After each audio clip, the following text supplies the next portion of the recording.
Hey, this is Tommy Victor from Prong, and you're watching and listening to the Heavy Galaxy Show.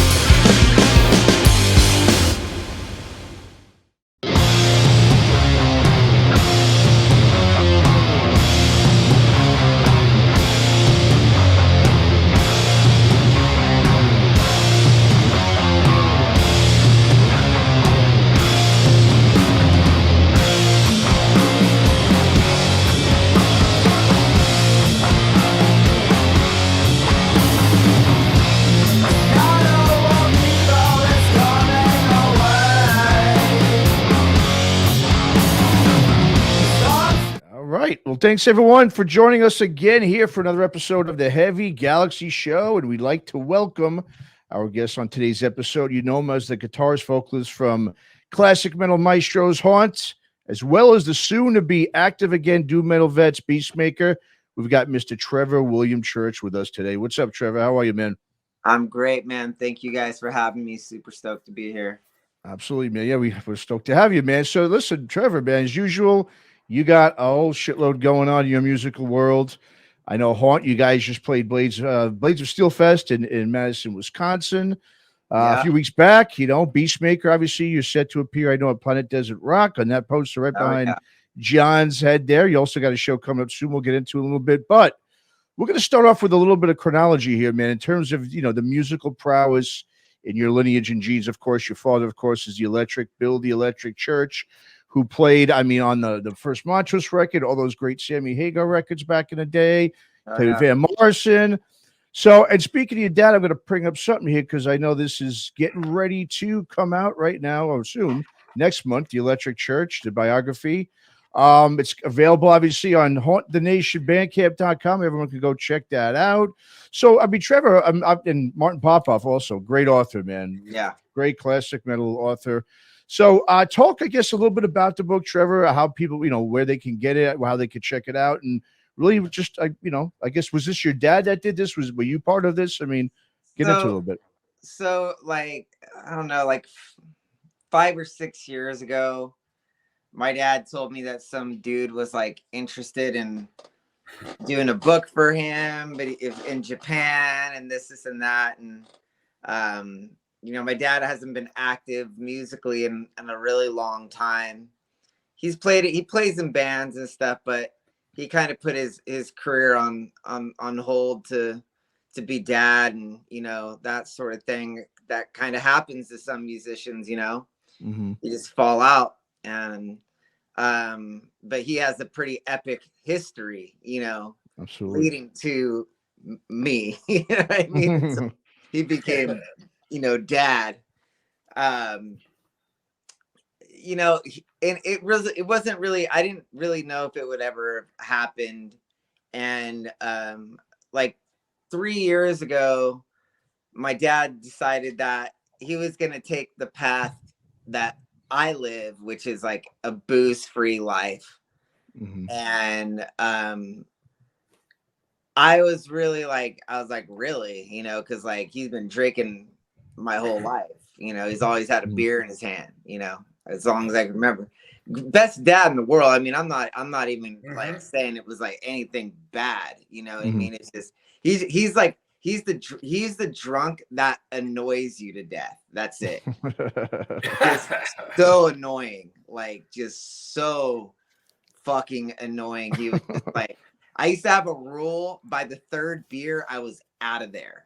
Get out of there. Get out of there while it's good. You know what I mean? While it's good. Like before he starts going down some, I don't know, man. He just likes to start little arguments about anything. He's like the king of this.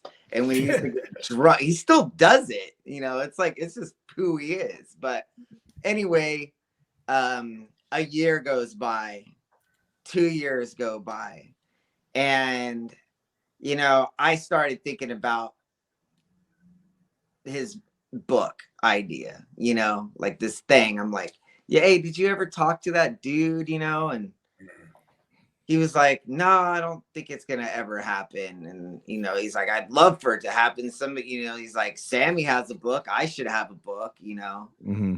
And so I started thinking about it, and I reached out to a couple friends and some writer friends that I know that write books, and they kind of got me familiarized what it costs to hire people to write books and the current state of publishing books, and just trying to give me, I needed some insight, because obviously I'm not a fucking publicist or a book writer. Right. Sure. It's just not my wheelhouse at all. So luckily, being a musician, it just so happens there are writers in the music world, journalists and what have yous, and then you meet people. But our friend, me and my dad's friend Larry Lawner, who lives in Reno, Nevada, one of my dad's original stomping grounds, actually. He had suggested Martin. He's like, hey, you guys should talk to Martin, because I kind of just told him the idea. I was like, hey, do you think my dad should do a book? He's like, fuck yeah, your dad should do a book. Your dad's a fucking legend. So right then and there, I was like, all right, because I mean, these are like, it's a book for the rockers of his era, and they're like all old now. They fucking retired. They ain't got shit better to do but relive the glory days now, So I reached out to Martin, and we hired him to do the book, and he gave us a couple options. He's like, you could leave my name off it, whatever, but he's like, I'm gonna get this done for your dad. And that's how Martin got involved. And I knew, after talking to Martin on the phone one time, I knew he was the guy for the job, because he already knew of my band. He's like, hey dude, I love Haunt, bro. Like, you're doing good. You're doing good work. So he already got me right there. Like, I was like, oh shit, you know who I am? He's like, fuck yeah. But but he's a heavy metal guy, so it's not, I should have maybe known, that he knows what's going on, especially because he ran Brave Words for a while time, I think. Banger Film. He's with Banger too in Canada. Banger Films. Yeah, he's really affiliated. So but anyway, he did write Ronnie's book, I think, but it was not like a biography like my dad's per se, because I think Ronnie was already dead, so he didn't really get to interview Ronnie. So he set up a bunch of interviews with my dad, and I thought it was just a match made in heaven, because he already knew a lot of stuff that happened in the Montrose era. I know that Martin also had interviewed Sammy Hagar a couple times. So it just was the perfect match. You know what I mean? Sure. So, but I had one thing. So this book is not a soap opera, because I read Sammy's book and I actually hated it. I hated it a lot. Like, why? He talked too much shit. Okay. He talked too much shit, and it really irritated me. Yeah. I was like, dude, are you on, like, whose fucking high horse are you on right now, pal? Like, saying bad shit about his family too. I'm like, there's just shit you just like leave out. That shouldn't ever go into a book. He aired out some dirty laundry, eh? Yeah, too much. Yeah. I mean, there's look, a little bit don't hurt, for drama, but there's people that could be hurt, and I know that there's some people in his book that he hurt, and that's when you just like kind of have to go, yeah, no. So I told my dad, there's two things you have to leave out. You got to, sadly, because like I know this is popular. I made him leave out the sex, the drugs, the money, and the drama. So what's in it? So what's in it then? What? It's a book. It's a book for musicians. Okay. Truly. Yeah. Because Okay. it talks more about the musical journey that he went on and what it took to get there, which I find way more interesting. I've heard all the stories, and believe me, they're not that great. You know, like you're just like, cool, bro. You've heard that story before. Sure. You know what I mean? Yeah. I was like,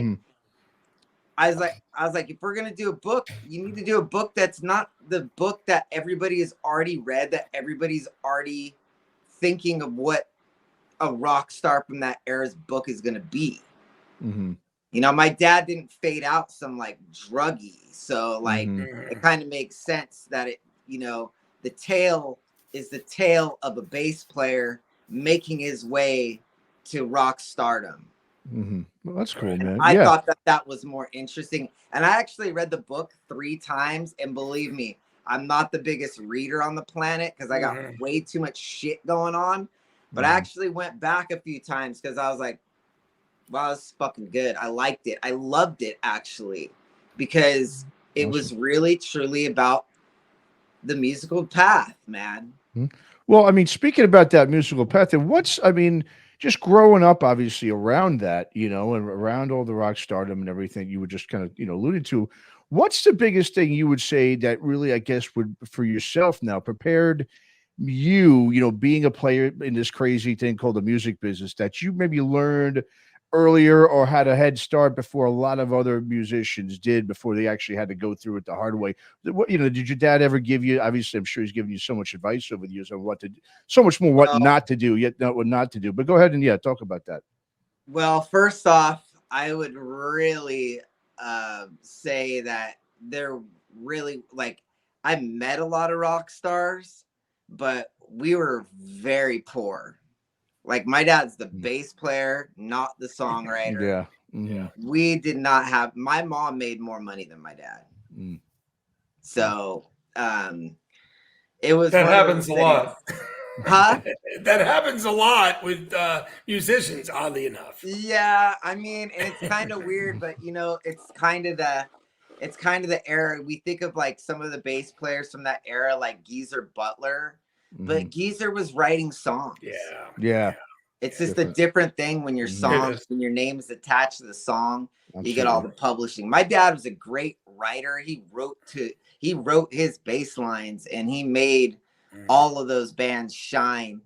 But unfortunately, things were promised, things never happened. Yada yada yada. You could read the book to find out all that juicy. Right. There is that juice in it. You know what I mean? To an extent. But I think the best thing that really happened, now, honestly, now knowing some of the rock star kids and things from that era, I think me growing up poor, not having a lot, driving shitty cars, not having like my parents took care of me. They did the best they could. I'm from a broken home. They divorced when I was 7. So, I mean, things just didn't work as they should have. So everything was torn apart, and it took a long time for them to kind of stabilize life, as, you know, many of those who come from a broken home understand exactly what I'm talking about, unless, you know, your parents are filthy rich. So anyway, it was interesting because, like, I was around a lot of the Bay Area musicians growing up. We lived in the Bay Area until I was 11, and I was always, every weekend, my dad was gigging when I was a kid. He gigged all the time. So I got dragged to a lot of gigs. I got dragged to band rehearsals. I mean, and I definitely took a liking to, like, I liked music, you know what I mean? Like, I grew up around, you know, watching dudes play. My dad's plays all the time, you know, all that. You know, my dad is actually a really good guitar player. So he was a guitar player before he was a bass player. So he played a lot of acoustic a guitar. He's kind of one of those dudes. He knows every song, you know, like he'd pick it up, he'd pick up a guitar and play you the entire Everly Brothers catalog. You're like, Oh, wow. how did you even know that? Like, I'd never heard you play that before ever. And he just plays it out of nowhere. Like, it's just fucking weird. He just has like that really gifted brain that like literally absorbs like a song and never goes away. It's permanently there. 50 years later, it's still there. But anyway, he was very like, you know, I would say my parents both kind of like knew that I liked to be artistic in that light on the guitar and stuff. I was writing songs at like 11, and just coming up with things. And, you know, they'd catch me, you know, I'd be like playing guitar in my room with fucking, you know, the inserts on the wall, reading it and like I was in the band, you know. Nice. So, I mean, it was those, you know, we used to take a lot of trips to Tower Records and he'd buy me whatever I want, which back in those days in the 1980s was kind of gnarly because of the parental advisory thing. So mom didn't approve, dad didn't. Fuck. My dad, I gotten so much, he must have got so much shit from my mom because I would come home with Slayer tapes at like 6 years old. Nice. So, I mean, but I think my dad, though, like being a musician artist, understood that most of these bands were not serious. They were a creative outlet of something that, you know, wasn't so carved in stone. Yeah. You know what I'm saying? He was like, this band's not satanic. Right. You know? He's like, they're just, he looks at the back of them. He's like, these guys are nerds, you know, compared to what, you know, they used to have to get dressed up in glam rock shit, high heeled shoes, right? He's like, looks at a band like Slayer and it's like, God, they're these guys live in a van for sure, you know? So, I mean, it was just one of those things where a lot was acceptable. And that really led me to really be open to a lot of things musically, and led me to, you know, the love of heavy metal, hard rock, all that stuff, punk rock, all of it. It really, it gave me something to latch to, the anti-culture. Yeah. Did you ever want to be anything else? Or have you been anything else? Oh yeah. I actually wanted to be a pro skater. Like music was secondary for like an ice skater? Teenage years. Like an ice skater? Like an ice skater? Skateboarder. Figure skater, you fucking youngster. Lord. In California, Lord Church. All the ice skating that goes down in the desert here. Oh yeah. I really love skateboarding. I practiced it a lot more than the guitar, and you know, at a certain point, like I felt like there was a probably through 6th grade to 8th grade, I was like all guitar all day, all fucking day long. But I was skating at that time and I was starting to get good. And, you know, it just made me, and then plus like, you know, it was easier to find friends to skate with than it was to find friends to play music with. Sure. Yeah. So that really was a factor. And then high school, you know, the first couple of years of high school were kind of weird. And then I finally started getting into bands, getting in a couple bands of my own. Nothing to like write home about, but that's kind of your first thing. Played some parties and yada, yada, yada, right? What you can get, you know? Sure.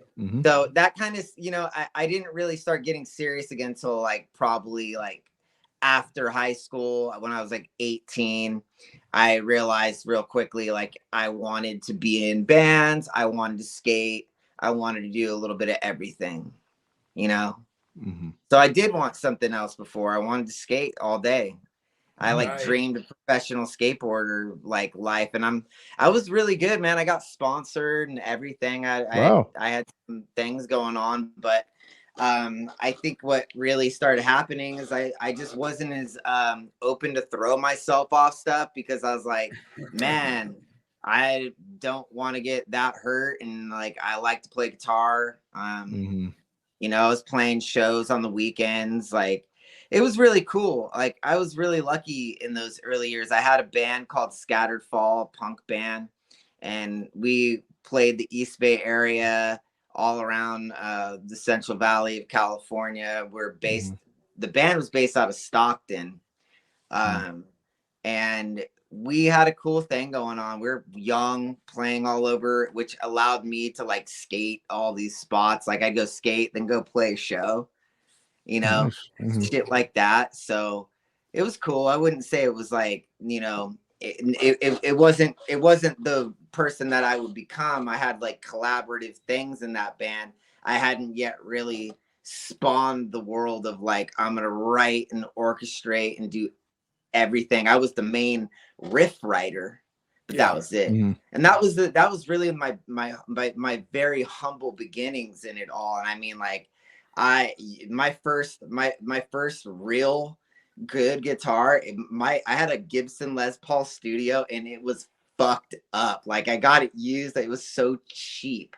I think I got it for $350. Like, the pickups were yanked out of it. Like, it was not like nice at all. And I worked at a coffee shop, and it, you know, I didn't really have that much money. And like, you know, like I eventually asked my parents like to buy me a real guitar, and they did. That's cool. I think they saw that I was starting to really like it, and then like my band was going on tour and things like that, and I was just like, okay, like, I can't, you know, I was seeing other dudes, and their parents obviously had a lot more money, and like my bass player lived in the street. He didn't even have a house. Like, he was literally homeless. The singer was homeless too for like 6 months when we started the band. And they were young, so it was really fucked up. We all came from really like broken homes, and you know, we found each other and made something happen. And like it got to a good point, but I eventually I started listening to a lot of different music, and I didn't really want to be in a punk band because I only saw it as being a punk band, and I wanted so much more. Right. How old was your dad when he was in Montrose? He would have been, I think, when Warner Brothers Presents was recorded, I think he was 25. Oh, that's such an interesting band. There's so many people not in the know that don't even know Montrose, and they don't even realize that like Sammy Hagar was in it. It's fascinating when you tell someone about it, and you're like, you heard this song? And they're like, oh yeah, oh that's Montrose. And you're like, yeah. You know, because there are, I mean, when I really dug into it a little bit more, I'm like, wow, this is some rockin' fucking shit. Like just good all around music the whole way through. And Sammy was really young back in those days as well, wasn't he? He would have been in his 20s as well. Okay. So he's only a couple of years younger than my dad. So he would have been like 20. He would have been like 23 at the time. But Sammy, he had his first kid really young, like at like 16 years old. Oh, wow. So Sammy's son, Aaron, actually was like on the road with the band like his whole life. Wow. So he had like, I mean, Aaron's life was like truly lived on the road, because in those days Sammy wasn't rich at all. None of them were, you know. I mean, so it's one of those things. And with Montrose, it's just another one of those fucking weird stories. Like, Ronnie and my dad actually played together in Van Morrison. Yeah, that's how I saw that. And they also played in another band together after Van Morrison called Sawbuck. So my dad and Ronnie were already friends way before any of this stuff happened. Right. Sammy and Denny were like kind of like found, like when you read my dad's book, it explains how they were found, and I know it's true because Sammy made me change some stuff. I got Sammy to write a foreword, which, let me tell you, that guy is not an easy person to just like get him to do anything for you or for anybody else. He basically lives in the Sammy Hagar world, and that's about it. It's a busy world. It's a busy world that, you know, really doesn't need to be that busy when you have that kind of money. I would just focus on actually writing good music, because he's pretty terrible these days. But that's just me. I mean, I'm all about artistic integrity. So I like when artists like can continue to like put out quality stuff at an old age, like i.e. Judas Priest.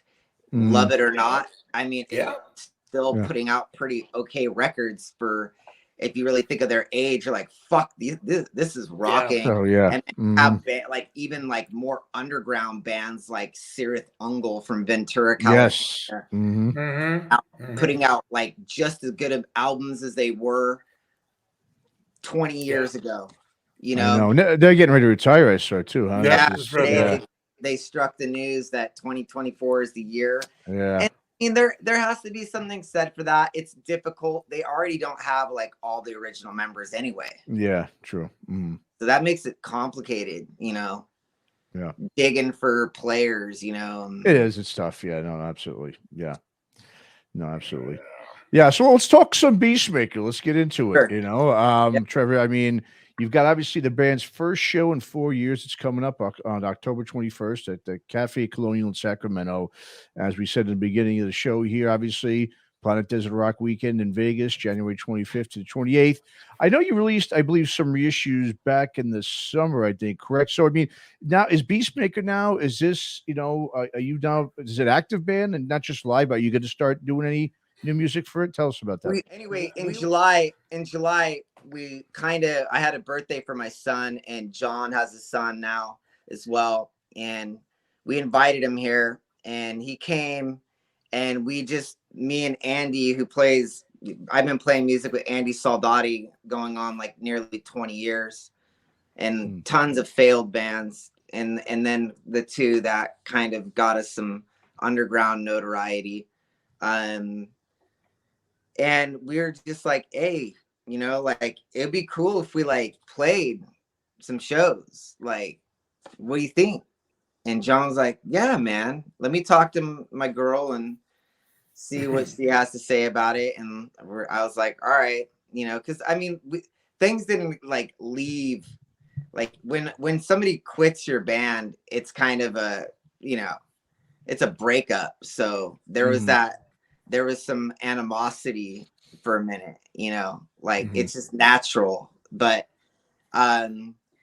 it just felt like, you know, something that we needed to take a look at, because I just signed a like huge licensing deal with Regain Records, which is an older like Swedish underground metal label. They've been around a long time. I mean, like, people might not have heard of it, but if you go back, they have quite a history of releases, and they just kind of went dormant for a little bit, and they've been releasing a lot of that band. I think from Brazil, they're called Mephistopheles. So they've been doing a lot of their stuff, and they really wanted to tap into BEASTMAKER. And so when they hit me up and were like, we want to re-release all of your EPs. And I did 10 EPs after the band decided to go on hiatus in 2018, because I knew that music would be lost forever. Okay. I would never be able to write like that again, or go back and try to like revisit it in the same way. I had already gone on. I had already been writing for Haunt. So there was like a completely new wheel turning, and even though I've written a couple songs for BEASTMAKER since, I did a song for a movie called Night of the Devil, and I wrote a song for that, and it came out wildly different than what BEASTMAKER originally had sounded like. So that's why I say that. Like, I know myself well enough to know that like those EPs had to happen. So those all came out while the band, we were not active. We had not even been in the same room, nothing. Right. Like, I did all that stuff by myself. So the band had already we didn't break up. We just kind of just stopped playing, you know. Okay. We just realized, like, me and John realized, like, Haunt at the time, we were getting offered so much stuff that we were just like, wow, there's something happening here with this, and we need to roll with this while we have the opportunity. Because I personally, I feel like BEASTMAKER was maybe like a year late for the doom metal, like, true revival. Well, I was just going to say, yeah, I think it's good that you put out reissues too, because there are a lot of people, especially that have gotten recently into stoner and doom, over the last, like you said, 5 years or so, that might not know who BEASTMAKER is, and they should, you know what I mean? Because, like I said, you guys got great, records and music out there. So I think it is great, so that it gives a lot of these, younger or newer fans of the genre. It gives them, like, there's this whole band that they probably didn't even hear of because of that, And we're Rise Above Records alumni as well. Yeah, exactly. So I mean, that has something to, that always will kind of be there. So we got the Doom Master to sign the band, but like I said, we were a little bit too late because Windhand was already out before us. Uncle Acid was just crushing. Electric Wizard was back and doing their thing. They they took quite a hiatus as well for a while and came back. Blood Ceremony, there was already some bands like really crushing it in Monolord, just to name a very few, because it wasn't a lot. But once you kind of miss that trajectory, you're not really written in the history of the revival, know. Good point. Whereas like Haunt, like, for some reason I got in before an explosion of traditional heavy metal arose. We were like, there was like 10 bands in the world like kind of doing that. And when you're one of the 10, that's all you need to do. Yeah. You're written in history with it. But BEASTMAKER, we missed that history, but we've been actively following everything. And I hate to say it, but like, and I'm going to say this in the nicest way possible of always, is we will crush everybody. Like, we are not to be fucked with. Like, I am so chiseled now on playing traditional metal, shredding, and playing lead guitar at the same time that I feel bad for anybody that has to go on after me. Well, John, who are you going to put on after them at Planet? Well, at this point, maybe he should be the headliner. I don't know. I mean, honestly, I mean, they better be in really good shape, because I got a fucking home gym in the studio. I'm 42 years old, and I'm in some incredible shape. And I play guitar all day. I sing I practice all the time. Yeah.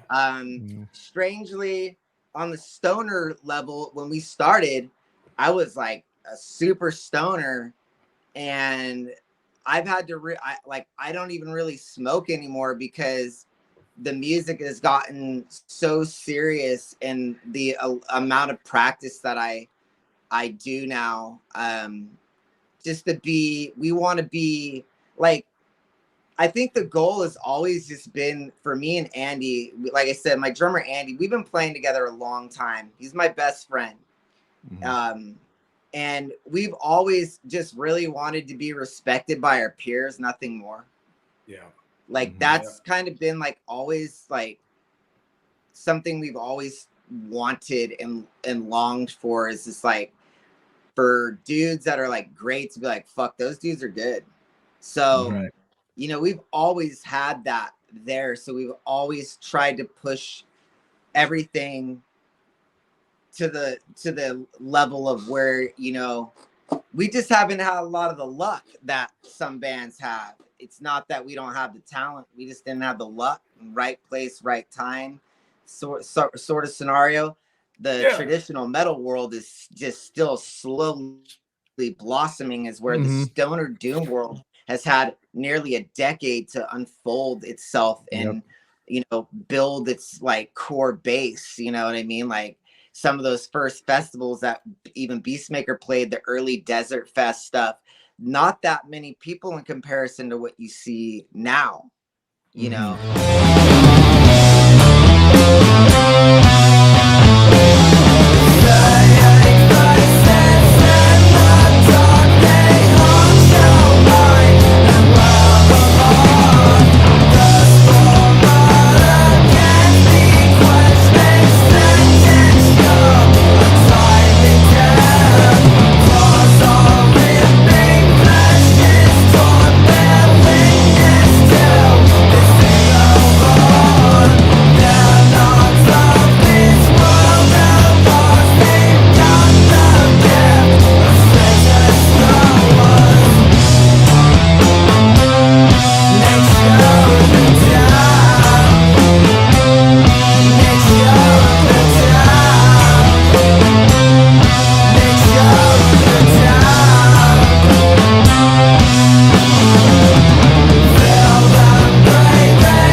The first time you and I met was at Stoned and Dusted out in the middle of the desert. And get this, Matt, I was the driver at that festival. So I volunteered to get involved with the festival because I wanted to know what it was like to be involved with the festival. So I contacted Ryan Jones. And so my job was to drive a van full of gear and stuff, and sometimes band members through the desert. I mean, and we're talking like it wasn't in a parking lot then, it was in a fucking desert. Like we were going down dirt trails, man. Dirt trails, man, you know, like and I figured out early on to drive fast. that your van wouldn't slip as much. It just wow, just dude, Matt, we were going through sand, sand and dirt. There was no concrete on much of that stretch. There's like weird people hanging at the side of the street. You got to slow down a little bit for them. You don't want to nail them because I don't have a shovel to fucking bury him with later. So no, I'm joking. And it was my name became for him Lord Church. Yeah. Because first off, probably because we're stoned. But second off, because he certainly feels of royalty in this scene. And what an interesting day that was for sure. And I can't remember if you played the day that the sound guy was on acid and meth and whatever else he was on, or did you play the next day? Because you played at night. I have some great video from it. Yeah, so that was actually our last show. Wow. That was our last show together. So it's interesting when you go back and watch that, because like there's a couple songs on it that were to be album 3 for Rise Above Records. Lo and behold, other things took course during that time. But I don't really remember. I just remember being like going there and being like, whoa, we are literally out in the middle of fucking nowhere playing a show and it's hot as fuck. And then it was freezing. And Just and it was so cold. But you know what? I remember one thing about our car ride. And we were talking about Ozzy. Like we were like, Ozzy is we were in a debate on who the best guitar player Ozzy had was. I think that was what we were discussing. I just remember that specifically. Along with Dokken. Along with the greatness of Dokken.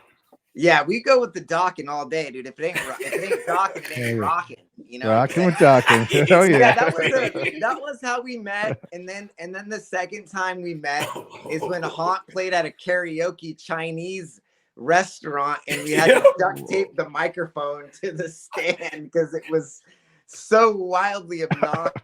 I got recruited to just oversee the show by Ian Watts, I think, who's from Hate Machine and Bookstore. And he's like, could you just like, be there, like help the show, whatever. I'm like, where is it? And they're like, Jin's Chinese, something or other. I was like, I'm going to go check that out. And I went and looked at it one day. Hilarious. Man. Oh my God. It was the craziest shit. But it actually was a pretty fun time. It was fun. All said and done. Like, I think that was like the second or third Haunt show ever. So great way to like, go from playing in front of 2,000 people with Zach Sabbath, and then being on a European tour with the fucking Ukrainian legend Stone Jesus, to playing Jin Sun's fucking Chinese restaurant and bar with duct tape wrapped around the microphone stand. You know what I mean? No monitors. I mean, nothing. Like we got there, we're like, what the fuck? And then it was just a heavy metal takeover that night. Yeah, and there were like those little separate karaoke rooms, because I kind of wandered around like I'm like never been in one of these Asian, karaoke places. It was so hilarious. And it was legendary, dude. I wouldn't even say it was hilarious. That shit was like that was incredibly bizarre, man. I one for the books. But I think after that one though, when we started working together on stuff, it definitely improved because we started playing. I think the show after that you didn't book. We did Beauty Bar. Yeah, I remember that. And your voice went out. I had lost my voice, so I mean, I was like 2 for 2 for Vegas, baby. Yeah, like John had to sing with the duct tape microphone, like not having my voice. And then the next time we came, you had us at Vamp like 2 times. Oh yeah. And which rocked, which were good shows. Yeah, really, really good shows. I know you know, you even had Corey Coker there, the owner, who doesn't always go to my shows. She was there, so we even got to hang out in the back a little bit. That was those were great shows. We put some good lineups together. And then I have one of the posters on my wall. The heavy metal maniacs show. Oh, I don't know if you remember it, because like it has like I'll show it to you one day, but it was the Great Electric Quest Void Vader one. Oh yeah. Nice. Yeah. Which strangely I met Sam, which I now have poached into my band, and Void Vader is no more. Right. Or who knows anymore, right? Mm-hmm. Yeah, it's Sam's in like 90 bands, and I remember when he picked up with you, I was like, that's super cool, you know. Yeah, Sam's that's pretty much. cat. I mean, once you start playing with me, it's going to be hard to go back to anything else. I run a tight ship, man. I run a tight ship, and I'm a different kind of dude. I'm real, like I live for what I do. And it's just different. I'm just different, man. Like it's in my blood. It's in my blood, and I grew up with it, and I love it so dearly. I do anything for it, and I think the sacrifices and the personal, family, all of it that I put into what I do. I hope one day, 20 years from now, when people are listening to metal, and wondering what was going on during the new wave of traditional heavy metal times, they look upon Haunt and be like, holy fuck, this guy was just like writing, touring, dad, touring, dad, Beastmaker. Now we bring Beastmaker back into the mix. There you go. It's because we like to hustle, man. We love the hustle of it all. We love the making the merch, making the records. We're so independent. Like it allows me a lot, because I could pay my band members like they're in a job when we go out on the road. Not everybody's like, there's not this struggle to survive, oh fuck, where are we gonna get paid? I make sure that we've already got that taken care of before we even fucking go anywhere. That's great, man. That's great. Well, you got such an unconventional way, really, of releasing music. I haven't seen anyone do. I mean, whether you write 2 songs, you release them. I mean, you're always releasing something, and I'm sure, obviously, that has to, like you just alluded to. Obviously, you're talking about. I mean, that's to get everything paid for your band, but also too, obviously, these days, to tour. I mean, you got to have something new you want to put out there, but I've never seen anyone do it to the volume that you do it, and it's pretty impressive. You could tell that you just eat, breathe, and eat shit music all day long. I have so many albums on my computer right now. I have an album coming out March 2024. It's already scheduled. It's called Dreamers. We're shooting 2 videos for it in November here. Cool. Coming up. We got a tour in Europe with Screamer. Playing about 4 or 5 fests over in Europe. I can't name them because I've gotten to the point where names are eluding me, because I have to remember song lyrics instead and guitar solos. Sure. So I just go, we're gonna be at this place, whatever. But August, we have a huge USA tour booked. Very excited about. And I'm already right now, like today, I'm working on the album for 2025. It's fully written. I'm just getting it put together. I'm going to try to I really want to get caught up to myself. And I just got some equipment in here that allows me, I got a really top of the line Roland drum set, an electric kit. Which is going to allow me to record everything that I do. Nice. Because, before you write a riff and then you kind of have to choose it and then go play drums and do all the shit that you do. Where this, I could play and leave it for 4 years and come back to it, and it's already done. You know what I mean? It's like, that's awesome. It's like I don't have to re-record this whole fucking thing. It's not you know, for me, it was very weird, but I'll show you guys it. I mean, you could see it right here scrolling. Oh, nice. Very nice. It just Yeah. looks, it literally is a drum set. Yeah. It doesn't look So electric at all. Yeah. Wow. It really is cutting edge. I love what they're doing because you do need that feel, you know, you really do. But with all the things that are done in engineering music these days, drum replacement, triggers, yada, yada, yada, so on and so forth, like nothing's real like anymore. And if you want to have that massive production, like you're not going to get that with the old way. Sure. It's not possible. It's gonna sound old, which is fine. You know what I mean? There's nothing wrong with that. But you know, for me, I don't really like, in my mind, I'm like, man, if people actually knew how much music I have like on deck right now, this is the only way to actually truly probably get to it in my lifetime. Really? Yeah. Well, I have about 10 albums written right now. Wow. For Haunt. Wow, that's crazy. So I will get to BEASTMAKER, but I have some other projects that I'm going to be doing too. I'm going to do a speed metal band with a friend of mine from the East Coast. Oh, very cool. Nice.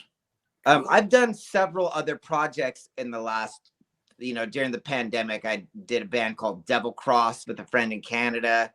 Oath. I did a big, huge file sharing all the way from Scotland to Fresno, California. This band Oath, we did a record. And then I've been involved with this band from LA called Saber for the last 5 years. But sure, awesome. Hey, you brought them on the last tour. I did. I played drums on their record. I'm dad to them. I've helped them produce, write, all of it. So I love to have, you know, I like I said, like when you live a life like mine, the booze-free life, the no party life, what else am I supposed to do with my fucking time? Right. I don't go out.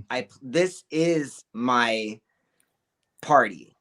The music is like everything to me as far as that goes. I would take this, like I used to drink hella hard. That's why I didn't really get my start until my 30s, because from about 23 to 29, 6 years, I was just drunk. So like, I just didn't really have I wasn't productive. I wasn't writing. I wasn't like doing anything that I should have been doing. And then when I decided it was time that stuff needed to be gone, it was just like, I just started the songwriting every day. That's write a riff every day. Write a riff every fucking day. So think about how long I've been doing. I got kind of started. I got my record contract in 2014 from Rise Above. So for almost a decade now, I've been writing a song every day. Wow. That's why you said 10 albums in the bank. They're not all whatever good. it is. They all don't make it, but I've written something. I've written something. You flex that muscle.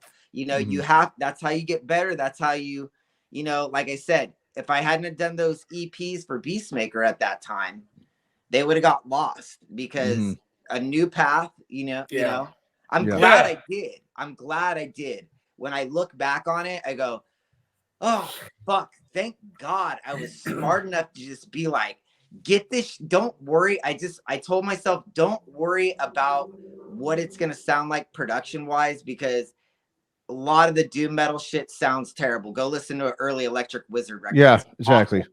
It's not awful production. I agree. Like not good. Well, speaking of worse, it's worse than punk rock production. Sure. I know what you mean. Yeah. Well, speaking about great production, I want to let's bring it up right here. Your last album that came out this year, 2023's album, Golden On. This was the best produced album that I've heard from Haunt. You know, hands down. Oh yeah. And I think it's your strongest. Yeah. It was mixed and mastered by Darren Trendecost, who actually lives in Las Vegas.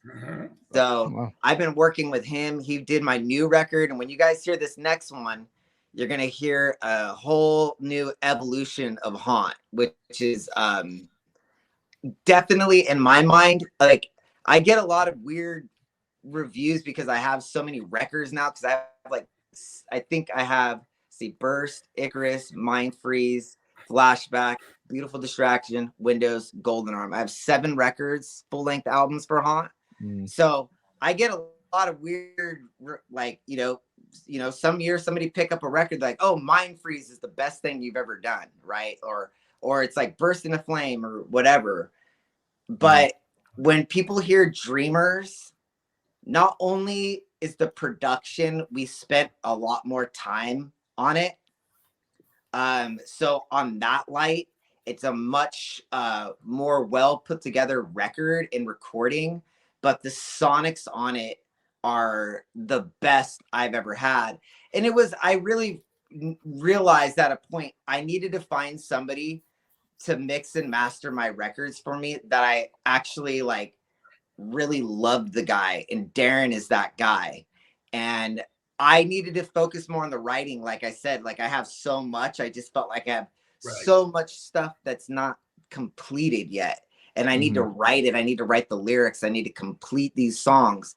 And finding Darren, I'm now on this like trajectory where I'm just like fucking, I'm finishing songs that I wrote in 2016. Wow. You know, like I'm going way back. I'm able to really like write new stuff and work on old stuff. And it's really nice to hear, you know, what he does with the record. You know what I mean? Like he really made Golden Arm.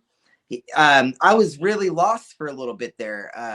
When I lost John on guitar from like the pandemic, I basically wiped out my live band. And I was just like, you know, after you spend 3 years of rehearsing, you know, you're just like, whoa, I got to start over. I got to find new guys. Luckily, I had Andy from BEASTMAKER come in, which made me feel a lot more like I had my best friend with me, which made that a little bit easier pill to swallow. But I did a record with like, basically, I did the album before that, Windows of Your Heart, where I was just a mess. I was being audited by the IRS. I had no guitar player yet, no bass player. And, you know, I'm just like, I need to do something. So when I got to Golden Arm, I finally kind of like I had Sam, I had Andy Lee, and Andy Soldati, my drummer's the best he's ever been. So it was kind of really nice to finally kind of rise back up from that Mind Freeze era where like right before the pandemic, Haunt was hitting we had got the cover of Decibel magazine. Things were on a real nice high trajectory. But as everybody that dealt with the pandemic knows, that it definitely laid waste to a lot, you know.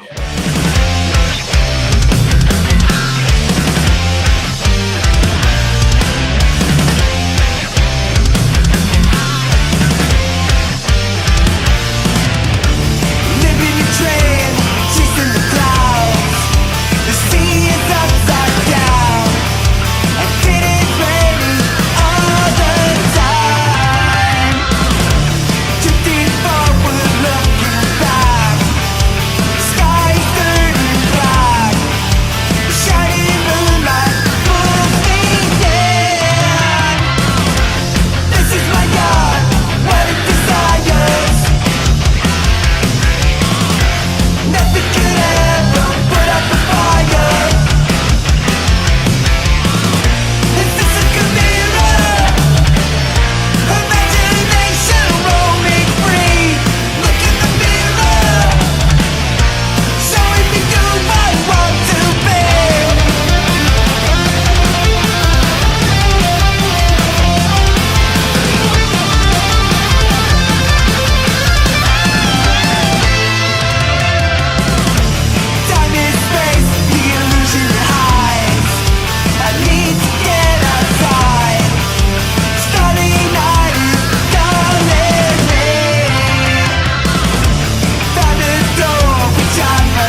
I'm really honored and super excited to have you as part of Planet Desert Rock. And it's so funny is there was a posting about one of the bands we announced, and Trevor decided to go, BEASTMAKER needs to be in there.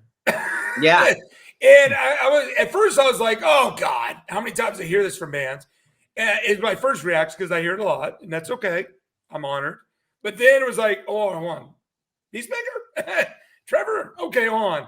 Yeah, because you're kind of part of my Vegas Rock Revolution family, if you will. For sure. People that we've done a lot of stuff with. So yeah. I thought about it. It's just very super cool that to have you as part of this really kind of dynamic lineup that kind of melts. Well, I'll be honest with you. So already just from doing that, we're getting flown out to Texas in December now as well for a couple gigs. Wow. But the thing is this is I knew when we start, because I'm telling you I personally like looking as an outsider of Doom for the last, let's see, I haven't really played a show since 2018, like Doom metal, maybe 2017. Fuck, I don't even know. When was that Stoned and Dusted? Was that 2017? Jesus, must have been pretty stoned and dusted. I don't even know what year it was in anymore. That sound guy was on fucking acid and meth simultaneously. Oh my God. We were fucking stoned that day, that's for sure. But I'm saying the sound guy was a mess. I'm pretty sure you were one of the last bands to play that day. Great. Because I remember it was that. Anyways. But anyway, as an outsider of these last years, I'm just like really not impressed. And I keep seeing the same fucking bands on every single lineup, and it was just like, dude, these fucking guys, they need BEASTMAKER on this shit so bad.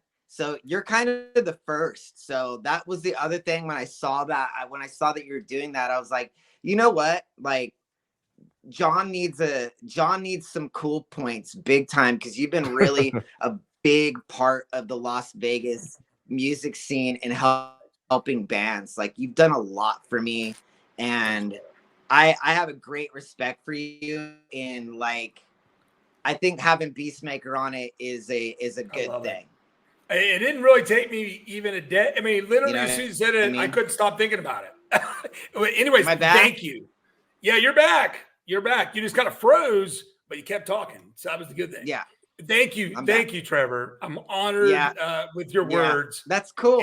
I mean, that's like you asked, and I'm like, huh. You know, I love literally, I couldn't stop thinking about it for like a day or so. I got good friends in Vegas now. Yeah. I mean, we have mutual friends. So it'll be really cool. Yes. Yeah. Yes, we have friends there. Darren's there.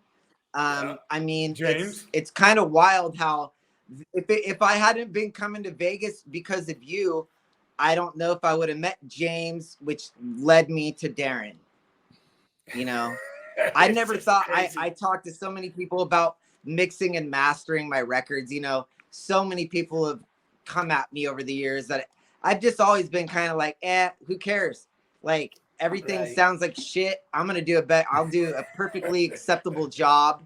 And we play underground music. So spending 10 grand on a production makes no sense when we need that money to go do all the shit that we want to go do. Right. You know?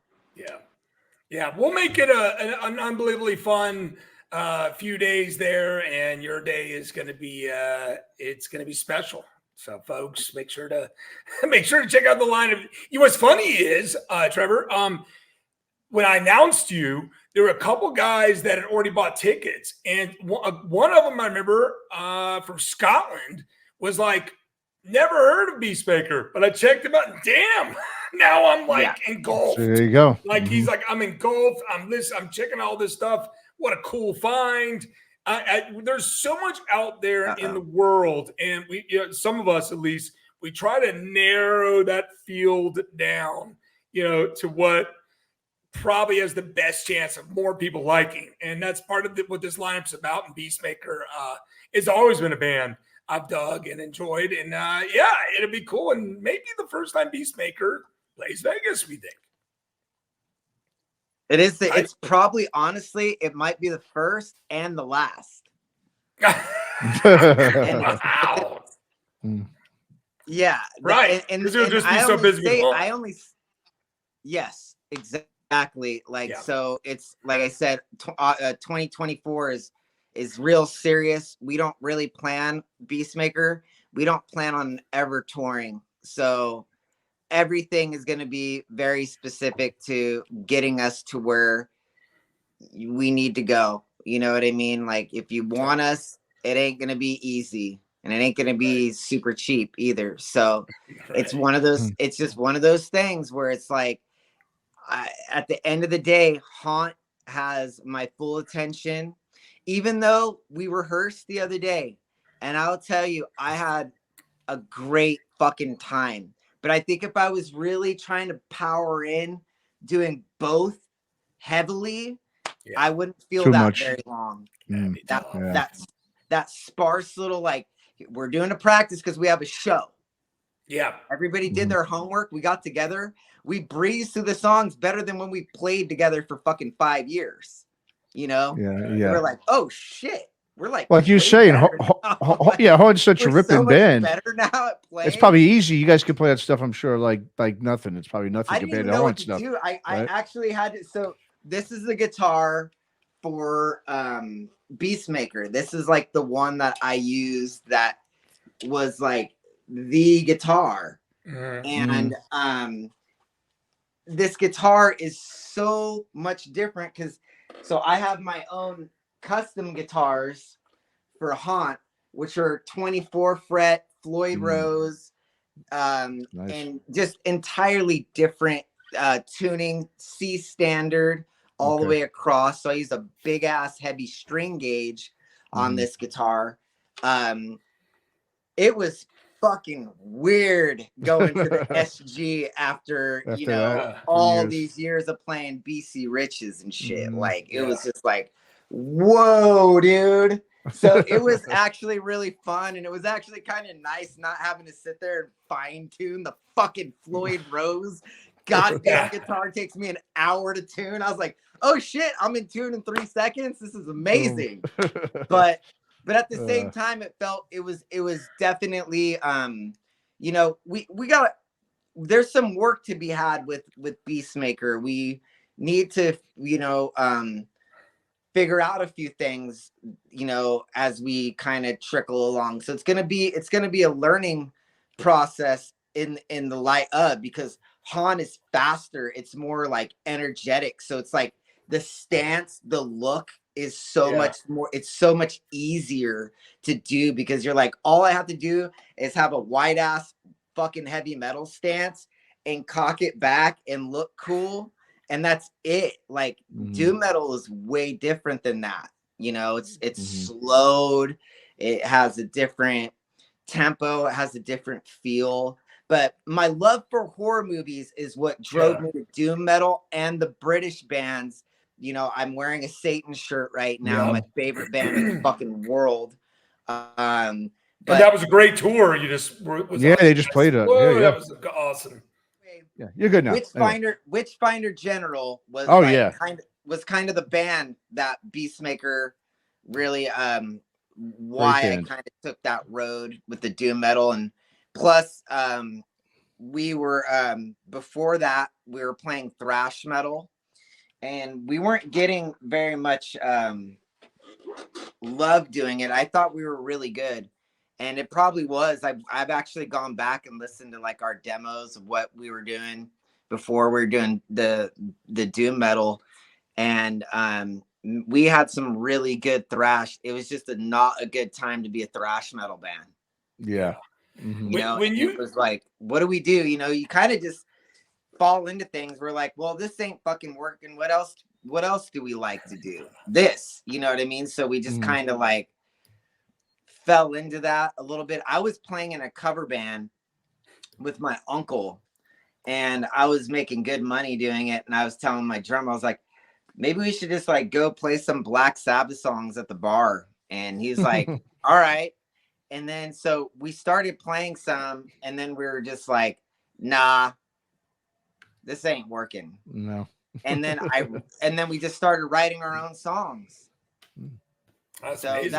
And that's how Beastmaker came about. We were kind of jamming. We were jamming at that time. So it was kind of like a garage element to it, because like there wasn't really a real true definitive like focus point at that time. Because before, like I said, before that, our focus was thrash. Like we were just fucking straight up like Sepultura, Slayer, Worship, all that old school shit. Megadeth, which everybody knows I'm a huge Megadeth fan. So it's like that was kind of the path, you know, like I wanted that badly. But then comes like all the old stuff that I love as well. And luckily, I really, really do enjoy that early British metal, like a lot. Like it is core. So it was kind of like a no-brainer. And then plus like the horror stuff was really easy because my dad got to go to the Electric Church and give him some huge props for getting me into Vincent Price, because that opened up a huge door of the first thing. The reason I got picked up by Rise Above was Bronca Studio, like we superimposed Vincent Price's face on the cover and put blood all over it, and then put You Must Sin on it with the Beastmaker logo. And no joke, that day, like we put that out. 2 weeks later, we hadn't even played a show. We were signed to Rise Above. Damn, really? Wow. Yeah. I mean, we had been kind of like rehearsing it and trying to write stuff for like 6 months. We actually went to a studio and failed. Like we came out like we went up to the studio in the mountains up here in the valley, like for like 3 months, and came back with nothing. And then I told the guys, I was like, look, I've got some other songs I wrote. Let's record them in my bedroom and see what happens. And if we fail with this, we're done. Like we don't need to go any further. We had our fun. We tried.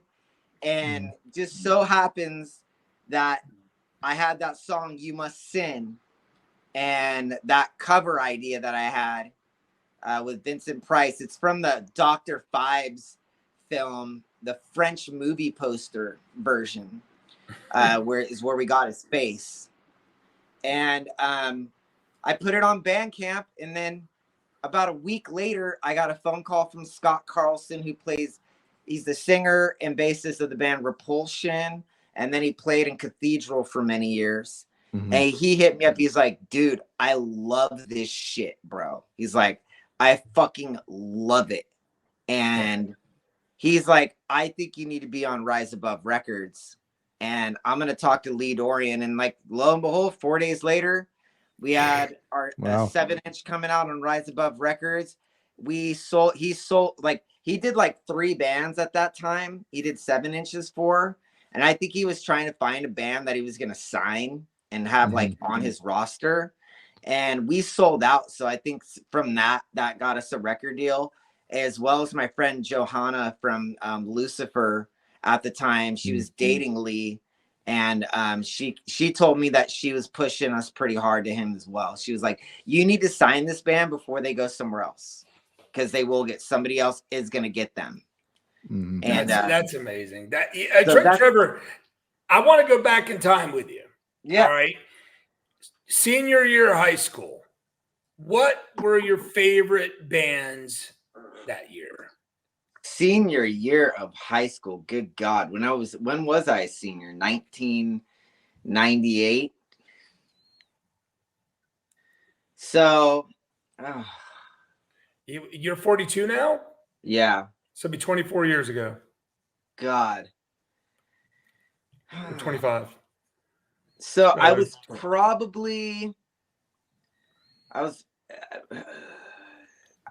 definitely at that time, I was going to a lot of shows at 924 Gilman, which is a place I went a lot. Berkeley, early AFI. was big. They were just like getting some momentum at that time. Like, I probably saw those guys a lot back then because of the area I lived. They were always playing.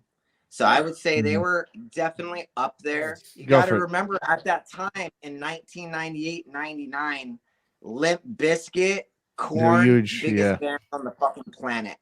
Heavy metal. The only metal band that I loved at that time was Typo Negative. Yeah, nice. You guys remember that band? Oh, I love them, of course. So yes, we're interviewing Johnny Kelly next week. So I was into Typo Negative. I wouldn't say they were like my favorite, but if I had to like go back and be like, what metal bands did I like at that time? It was definitely on the lines of that. Definitely a little bit more of the death metal stuff, Cannibal Corpse and things like that. Deicide. But AFI, Nerve Agents, Redemption 87, One Time Angels, The Criminals, Filth, Grimple. Jesus. I literally don't know. Oppressed Logic. Yeah, this is all like underground punk music from the Bay Area, really. Yeah. Other than AFI, they were kind of like a little bit above everybody else at that time. But they were still playing small club, like they were still playing club gigs then. Yeah. I could go see them for $5, you know. Yeah. They didn't really start taking off to like early 2000s, right? A couple of years. Yeah, after that Sing the Sorrow, the Art of Drowning record. They had like a single, and then they just exploded. Yeah, they did really and well. then by that time, I was a little bit after that, I was a little bit like more drawn to. I think at that time, I discovered this band from Texas called At the Drive-In. Oh yeah, I remember. I really liked them as well. But at that time, I still was listening to a lot of the stuff that I grew up with. Iron Maiden, Metallica, Megadeth. I was listening. I mean, Danzig is like one of my all-time favorite musicians in the world. I idolize him. So I was still really into that, the Misfits. I never have strayed from that band. I'm getting my son into them right now. We've been learning Misfits songs, like learning. He's 4 years old, and I'm walking him to preschool today, and we're reciting the lyrics to Halloween, and I'm like, oh my god! I'm like, please don't say these. Starting them early, Dad. There you go. Wow. Like, you know, dead cats hanging from poles. I'm like, oh man. And I'm just telling him, I'm like, these lyrics, they're silly. They're silly. Like, they're silly. They're not, they're silly. But, don't take it serious. God, you know, but anyway, you know, so that it was a weird musical time. I actually thought it was really, I just couldn't really get into the new metal thing. What about grunge? I didn't like grunge at all. Like like I liked Nirvana, but I liked the weird Nirvana. I liked Bleach and I liked Incesticide. I love Incesticide. I mean, I like Bleach too.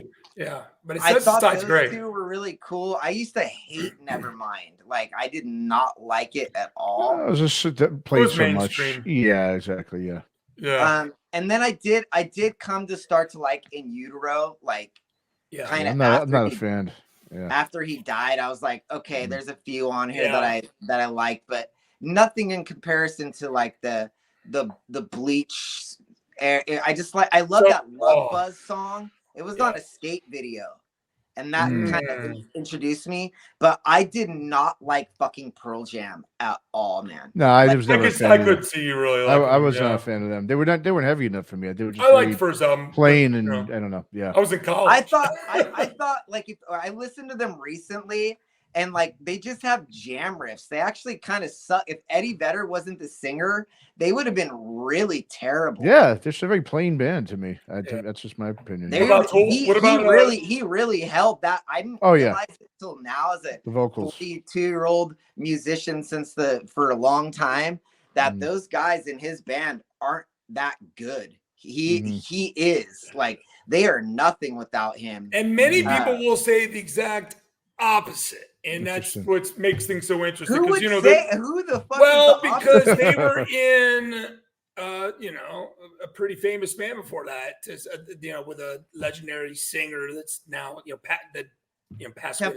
Temple of the Dog? No, that was just that was a tribute to this other band. Tribute. So Andrew Wood, you know, after he died of, I don't know, heroin overdose or whatever, what was that thing called? They had the song Stardog Champion. Oh my God. You're talking to the wrong dude right now. Yeah. And it was more metal, but it was more still a little bit poppier metal. So it's random as those guys actually shifted over to Pearl Jam, and you know, I mean, they created Pearl Jam. I would say this though, and in the late 90s, early 90s, if there hadn't been like Epitaph Records and Fat Records kind of like doing what they do. I forgot to mention Pennywise. I really loved Pennywise. I thought they were like fucking, those first few records they did, holy shit. Real heavy shit too. They were kind of metal. They were more metal. Like, yeah, exactly. Yeah. Like Fletcher, the guitar player, he did a lot of technical palm muting. He just like, they just left out guitar soloing. But I loved what that band talked about. I liked their societal like stance of things, and their LA attitude that they had, that old black flag kind of etiquette that they worship, the Bad Religion. So luckily like that stuff was around, because again, internet was like really kind of sparse back then. You had 56K dial-up. Napster might have just maybe trickled into the picture, barely. And maybe. Metallica cut their hair and were kissing each other. So it was now. Did you like Tool? No, I never. You want to me, the guitar player of that band is the worst guitar player ever. Jesus Christ. I cannot stand him. I think the drummer truly carries that band. And I thought A Perfect Circle was far superior in song structure. And like, it just felt like they wrote songs where Tool wrote really long, like kind of like, I've heard that you kind of have to see Tool live to really truly appreciate the vibe of what they do. I don't know. It's it was never my thing again, because like it was kind of slow. Yeah. I think long and slow.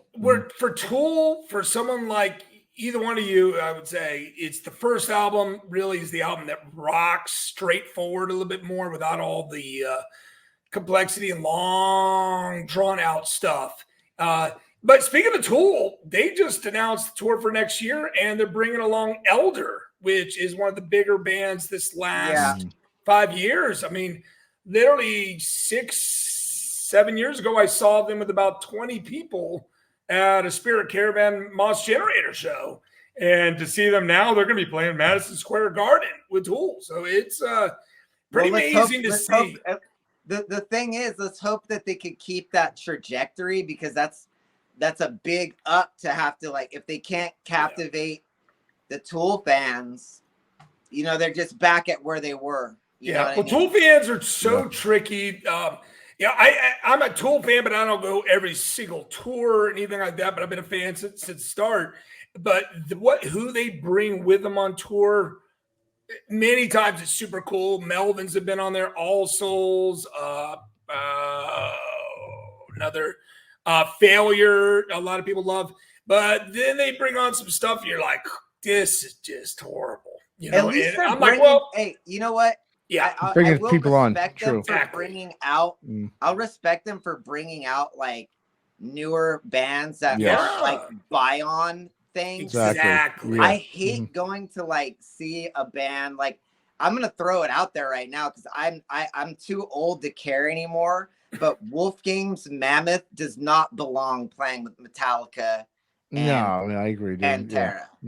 And it's such a buy-on mandatory like bullshit thing where you're just like, this is garbage, guys. Mhm. Why don't I did love when Metallica took out the sword. That was great. Yeah. Yes, that was Yeah. great. Yeah. And they took Caius on tour in Australia even. I mean, that Metallica kind of stuff took a lot of bands out in the early days. I mean, Yeah. but when they got super big, it just became something entirely. Yeah, like Cage the Elephant and shit they were taking out. You know, Yeah, big- it's just fucking exactly. not. It's not Yeah. what I want. I care. No. About. But Yeah, you they're know, big business. hopefully we see it some more. Hopefully we see more. You know, bigger bands realize like the bands that aren't gonna pay to be on the tour are much better. Exactly. Alice in Chains is on tour right now with another band from the underground called Royal Thunder. Yes. Female vocalist, a little bit more blues, heavy rock. I've heard of them. Yeah, and they're on tour right now with Alice in Chains. So it's good, you know, for us that care a lot about the underground. We want, you know, bands that have this potential trajectory, because quite frankly, we all know that bands don't get paid what they should. And in America, you know, we're a little bit of a second-class citizen at best this last 7-10 years. So we're inspired when we see cool things like that. I would say last 27 years, man. Yeah, It's brutal nowadays. America we really took the internet and just went, okay, everything's for free. Whereas in Europe, they're still trying to they still barely are listening to Spotify. They're like, what's this app? No. Yeah. I'm gonna put on my record. Yeah. So, they're buying products. Yeah. Yeah. Yeah, sure. It's a whole different mix over there. And then Wolfmother brought along a band, Fever Dog, which is a band that we've had over here in Vegas a number of times. So it's pretty interesting to see that kind of stuff. You hope for the real rock and roll, you know, underground heavy rock scene, you got to have the best music matched up with the best other bands. That's how you continue to grow. And this business is all fucked up in America, but we see signs of a positive along the way, because even Wolfmother still plays in front of a lot of people, even if they only have I mean, 3 or 4 hits.